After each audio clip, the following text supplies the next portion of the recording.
সীমান্তে ময়ূর পাচারের চেষ্টা, বিএসএফ এর তৎপরতায় সমস্ত পরিকল্পনা ভেস্তে যায়। উদ্ধার হয় 11টি ময়ূর। ঘটনায় চাঞ্চল্য। অঞ্জলি সিল্ক, শিমুলতলার মোড়, বনগাঁ, এখন এক নতুন রূপে, নতুন সাজে। বিএসএফ এর নজর এড়িয়ে সীমান্তে ময়ূর পাচারের চেষ্টা, বিএসএফ এর তৎপরতায় ভেস্তে গেল সমস্ত পরিকল্পনা। একটি দুটি নয়, ভারত বাংলাদেশ সীমান্তে উদ্ধার 11টি ময়ূর। তবে কে বা কারা এই পাচারের ঘটনার সঙ্গে জড়িত, ইতিমধ্যেই তা জানতে শুরু হয়েছে তদন্ত। সীমান্তে পাচারের ঘটনা নতুন কিছু নয়। বিভিন্ন সময় চোরাকারবারীরা কিংবা পাচারকারীরা পাচারের চেষ্টা চালিয়ে থাকে সীমান্তে। তবে সীমান্তরক্ষী বাহিনীর তৎপরতায় বানচাল হয়ে যায় সেই পরিকল্পনা।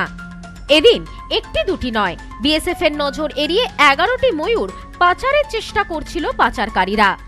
তবে তাদের সমস্ত পরিকল্পনা ভেস্তে দেয় বিএসএফ। পাচারের আগে ভারত বাংলাদেশ সীমান্ত থেকে উদ্ধার 11টি ময়ূর। জানা যায়, নদিয়ার কৃষ্ণগঞ্জ ফুলবাড়ি সীমান্তে ডিউটিরত ছিলেন বিএসএফ এর 32 নম্বর ব্যাটালিয়নের জওয়ানেরা। গতকাল গভীর রাতে কৃষ্ণগঞ্জের ফুলবাড়ি সীমান্ত দিয়ে পাচারকারীরা এই ময়ূরগুলি পাচার করার চেষ্টা করে। বিএসএফ সূত্রে জানা যায়, গভীর রাতে বেশ কয়েকজন মানুষ সীমান্তের দিকে আসে বাংলাদেশের দিক থেকে। সেই সময় এপার থেকে কাঁটাতার পেরিয়ে কিছু ছুঁড়ে ফেলতে দেখেন সীমান্তরক্ষী বাহিনীর সদস্যরা। এরপরে বিএসএফ এগিয়ে যায় কাঁটাতারের দিকে।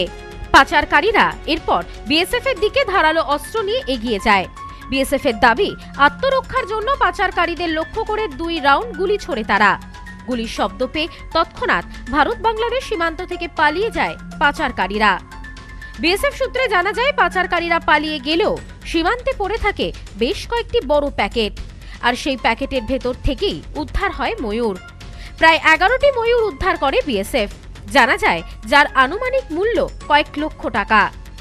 যদিও এই ঘটনায় কোনো পাচারকারীকে ধরা সম্ভব হয়নি, কিন্তু কোথা থেকে আনা হয়েছিল এই ময়ূরগুলি, কোথায় বা পৌঁছে দেওয়ার কথা ছিল, ইতিমধ্যেই তা নিয়ে উঠতে শুরু করেছে প্রশ্ন।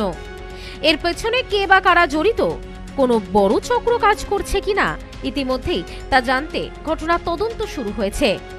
জানা যায়, এদিন ময়ূরগুলিকে উদ্ধার করার পর পরবর্তীতে বন দপ্তরের হাতে তুলে দেওয়া হয়। সেই ময়ূরগুলিকে পুরুলিয়ার জঙ্গলে পাঠানোর ব্যবস্থা করে বন দপ্তর। Bureau report, news no man's land, Nadia. নেউপিসি জুয়েলার্স, সম্পর্ক গড়ে দেয়। বনগাঁতে আমাদের 3টি শোরুম প্রতিদিনই খোলা।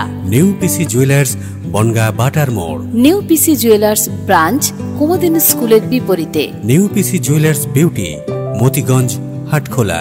আমাদের এখানে সোনা কিনুন পেপারের দামে।